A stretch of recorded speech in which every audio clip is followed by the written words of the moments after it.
When you see the whole world shaking and you feel your heart is breaking, take my hand, no hesitating. Oh, when you're just so tired of trying, all alone you feel like hiding. Together we'll keep fighting. There's no stopping us. Hold on, we're gonna make it. We're gonna make it. Don't stop now. Hold on, we're gonna make it. We're gonna mountains too high we can climb it. Fearless, we'll take in the moment. There's no stopping us. Hold on, we're gonna make it. We're gonna make it. Can you see the sun is shining like a new hope? Feel it rising, coming over the horizon. There's no stopping us. Hold on, we're gonna make it. We're gonna make it. Don't stop now. Hold on, we're gonna make it. We're gonna mountains too high we can climb it. Fearless, we'll take in the moment. There's no stopping us. Hold on, we're gonna make it. We're gonna make it. Don't you give up, don't you give up on me. Don't you give up, don't you give up now. Don't you give up, don't you give up on me. Don't you give up, don't you give up now. Don't you give up, don't you give up on me. Don't you give up, don't you give up now. Don't you give up, don't you give up on me. Don't you give up, don't you give up now. There's no stopping. Hey, happy July 3rd or the 4th of July Eve. And it's a wonderful, wonderful weekend. Nice temperatures today. Tomorrow will be hotter. I decided still to do a podcast tonight, and I won't keep it as long because I know you're celebrating and going to barbecues and beaches and pools. But then once I start talking, well, anyway, happy 4th of July. And again, I'll try to keep this one brief. We're going to have a little tribute to the 4th of July at the end of the podcast. So hang in there. Today is also my younger daughter birthday, Alexis Drew Gajula Brandow. And it's her birthday today. So shout out to my daughter, Alexis Drew Gajula, our daughter. She's actually the middle child, but I call her our younger daughter. We have 3 children. So this way I keep away from, So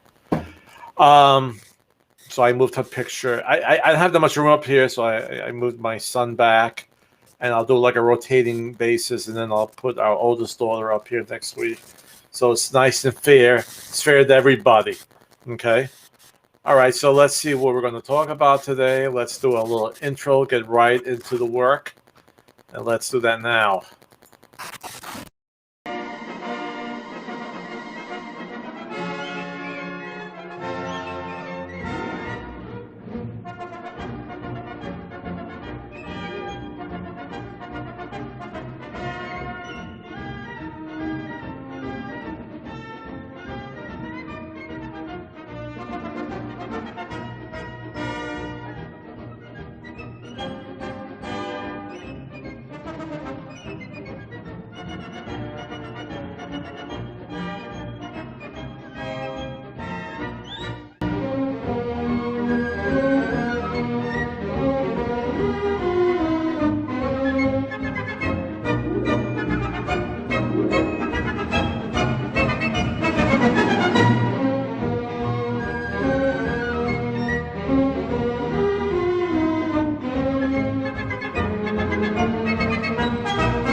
Now, am I live now? Because I actually set this to go live afterwards. I think I am live now. All right. I thought I shut down. Okay. It'll be earlier today. So what? Okay. I usually broadcast this at 7. It's a little bit earlier today. I'll keep on going. I wanted to go to the pool. So what? Yeah. I don't know if I'm on everything. Hold on for a second. Just give me a second here. I thought I shut down everything. Let me see if I'm on my... Just give me 1 second.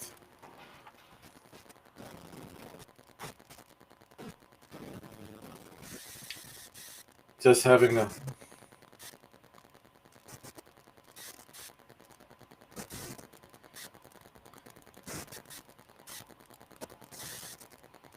All right. I'm broadcasting everywhere. All right. I was going to pre-record this. So this is live, I believe. And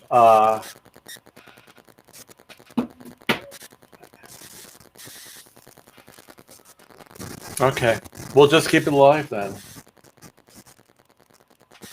I'm just going to check out one more resource. Hang on with me. Let's see. Am I live here?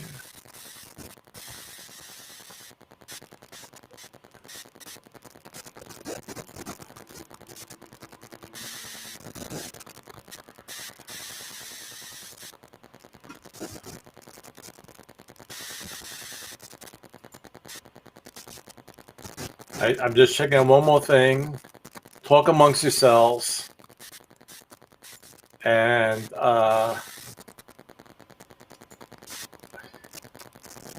yes, I am live everywhere. Okay. All right. This was I was going to, like I said, I was going to set this up for 7 p.m. But it's live now. You'll see it'll repeat again, and I'm live all over the place. Okay. All right. So let's go right into the work and just continue. I have to get this back up here. I have to share my screen. I apologize. Okay. All right. So the question for today is,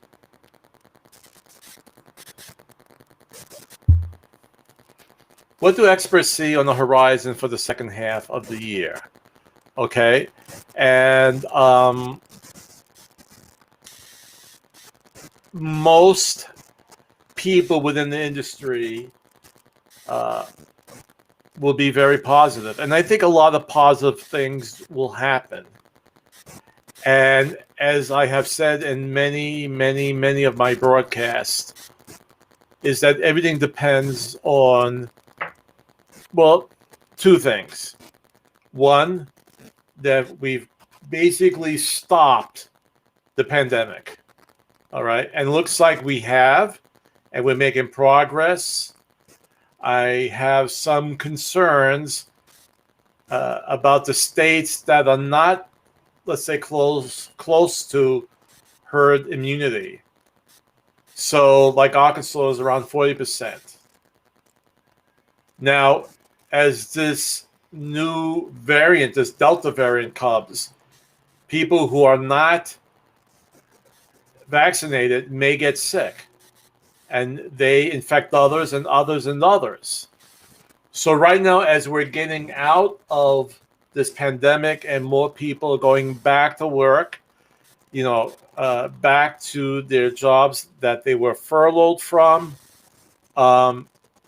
if we have these situations where there's a lot of people still not vaccinated and now they're infecting more and more people, we might have some steps going back.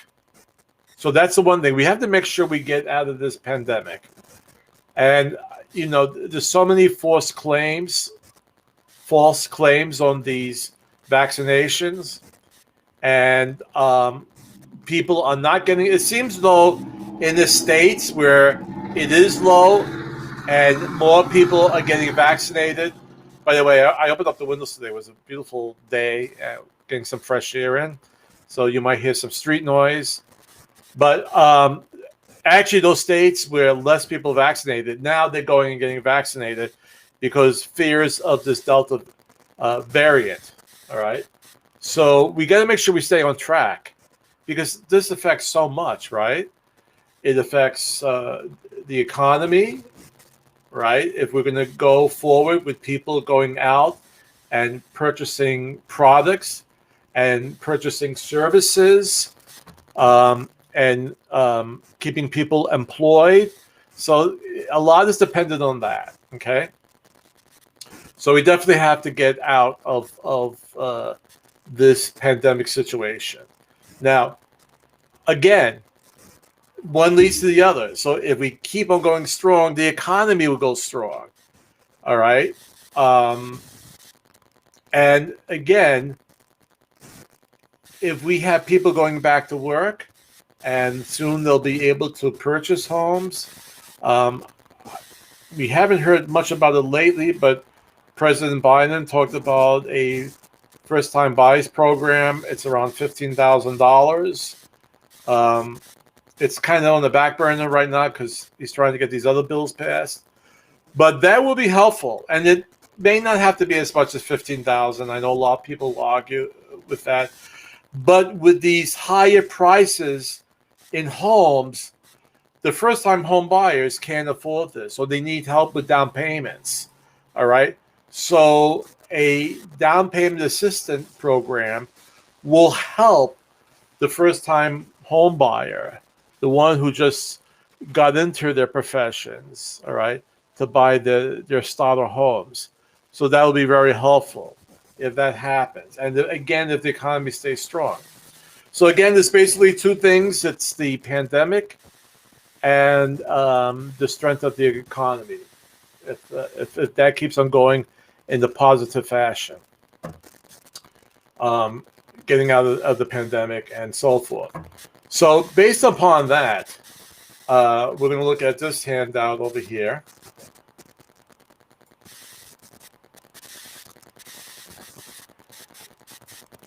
So again, we're expecting mortgage rates to stay low.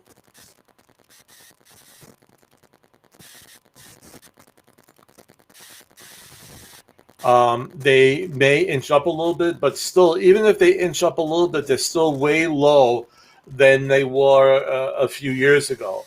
So this is important. This will again help with the higher prices on the homes, with keeping these lower mortgages. Okay, so most people will still be eligible for these newly increased prices in homes.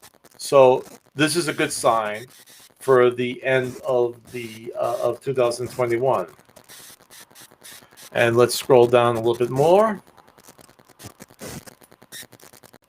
And we still expect home prices to grow, but they're going to start slowing up. And again, as more homes go in the market, and we're going to see another portion of that as more homes go in the market, and it's a basic economic principle. All right, you have a strong demand, low inventory of a product, prices are high.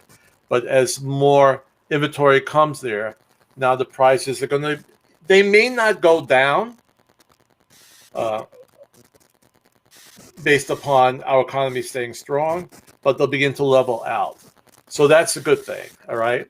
And we're beginning to see more homes go on the market.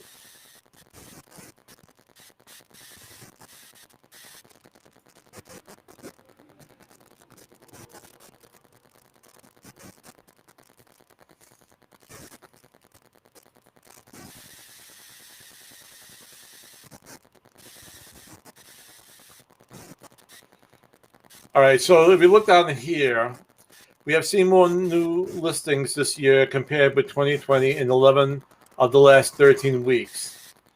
The influx of new sellers over the last couple of months has been especially helpful in slowing price gains. Okay, so we're seeing people who now feel more confident about putting their homes on the market because we're getting out of this pandemic situation. Again, many people who are selling their homes are still living at home, and they don't want a lot of people who may have the COVID-19 walking through and infecting their homes. Now they're feeling more confident. So we're seeing more homes go on the market. Now, one thing I want to show is from a non-article that came up, and it's from a real estate source that I subscribe to. It's called Housing Wire. And they went into where they're saying the housing market inventory is about to get better. Okay. And let's move down to here and look at the first yellow portion here. Once the fear of the virus calmed down, we began a truly remarkable economic comeback. Perhaps the fastest economic comeback from a significant economic downturn in the history of the U.S., with the housing market leading the way. Okay. Now, he throws a little curve here, because if we look in the second paragraph that I highlight, the solid demographics for home purchasing and historically low mortgage rates, which have been a downtrend for 4 decades, have created a housing market where prices are rising too fast. Even though we have good demographics for housing, we are not seeing a growth in sales that would account for the rate of growth in prices. So basically what he's saying, and I have to scroll down just a little bit more for you to see it.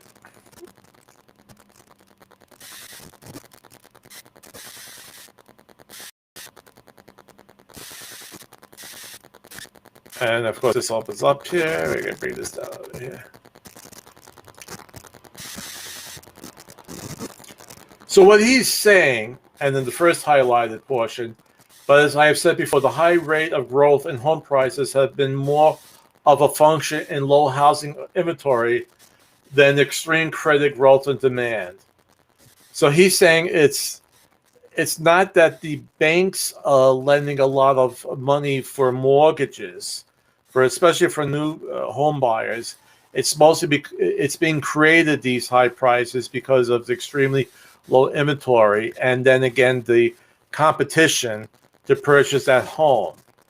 A nice healthy market would be if the economy is strong, the banks are easing up on credit restrictions, and people buying homes, still being very, very careful that they're not giving mortgages to people who can't truly afford it. So it's a stronger market if it's based upon that, not so much the very, very small inventory. All right. Now, what he brings into this piece as well, that I've had discussions with loan officers on this.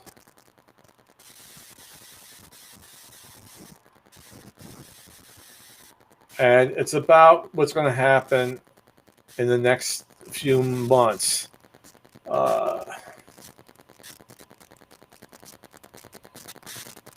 Because what's going to end soon, yeah, it's over here. Okay. What's going to end soon is the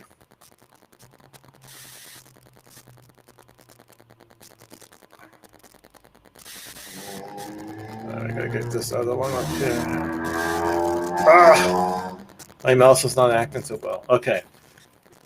Second, forbearance programs and the eviction moratorium will be ending soon. Now, what is this going to affect mostly? It's going to affect people who have investment properties and people who have second homes.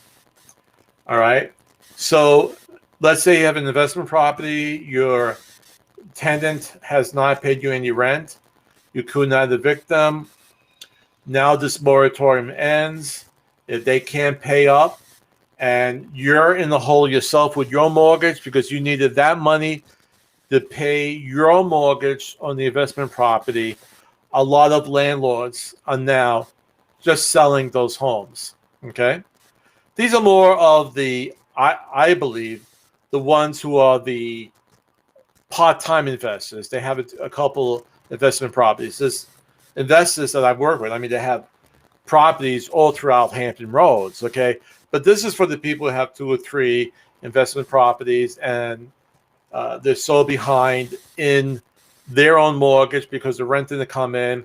But their home prices have increased so much, and they have so much equity in there, they could sell it, pay back their, their balance or the mortgage payments that are due, and still leave with some money.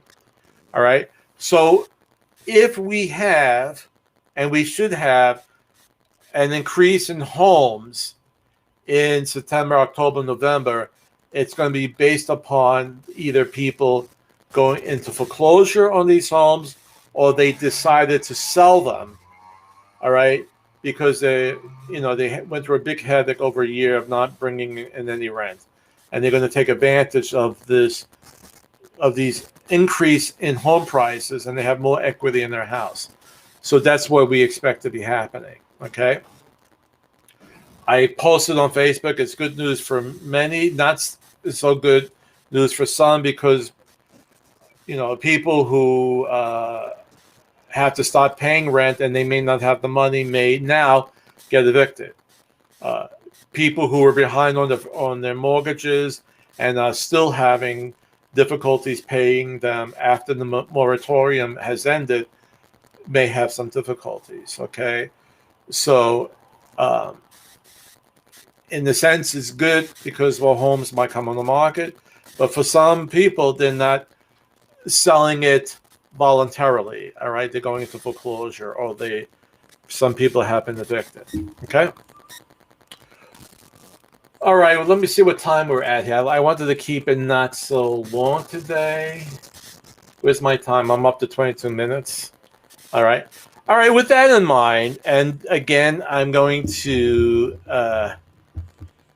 show because we still need the listings, but people who want to upgrade during the summer here, not so much that they're upgrading to their own homes, but they could look at homes that have the new swimming pool, the bigger backyard, the extra bedroom. So we're going to take a look at a little video on that. It's a quickie.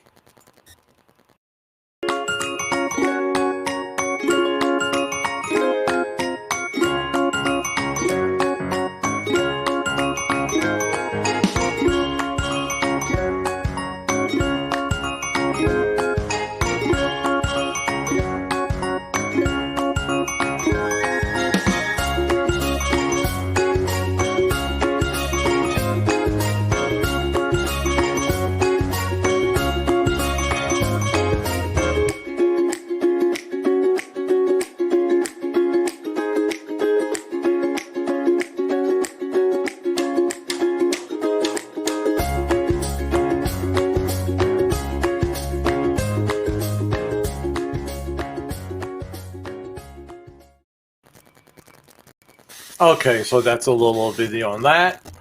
My producer, he has the weekend off. It's 4th of July weekend. I gave him off. So William will be here next week. So I want to end. It's the 4th of July weekend. And a couple years ago, I made a video celebrating the 4th of July. And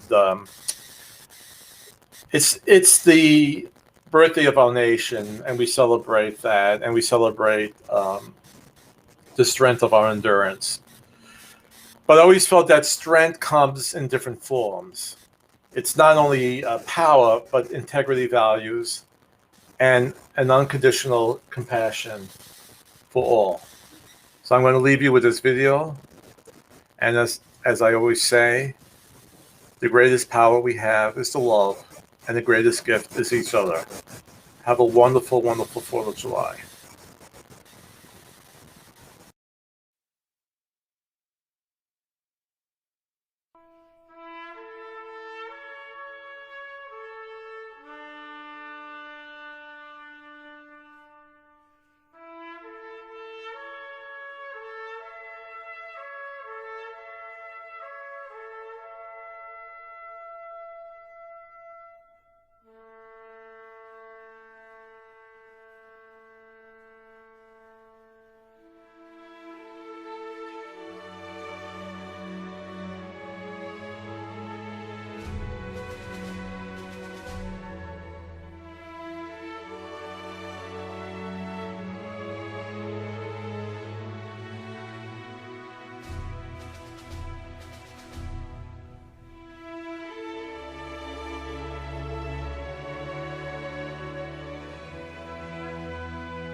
I was one of the very first care package recipients during post-World War II. We were refugees from which is now Russia. My father was in Russian prison camp. He did not get out till 1949. And my mother had the three of us. I was the oldest.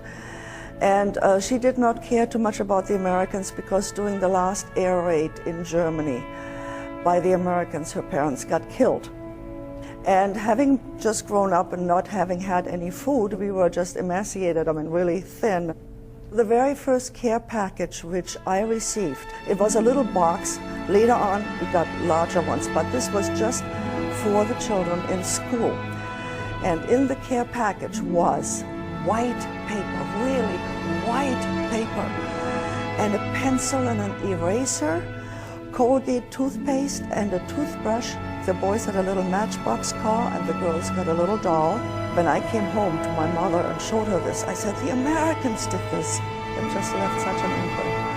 How Americans can do this to the enemy. I just said, wow. When I grow up, I go to America. It changed a little girl's mind. And then subsequently to that, we received packages from a wonderful family in Buffalo, New York. And in it were always used clothing and shoes. And I thought I was the best dressed person in the whole wide world. Of course, time went on. Schooling, university. I finished university. I had a job lined up. I had a boyfriend. But this urge to go because of care, this urge to go to America was stronger than any bond I had there. And I came to America, I had $100 in my pocket. My English was extremely limited. And I said, here I am, and I'm going to make it no matter what. I am so grateful to care for that wonderful package, which I'll never forget as long as I live.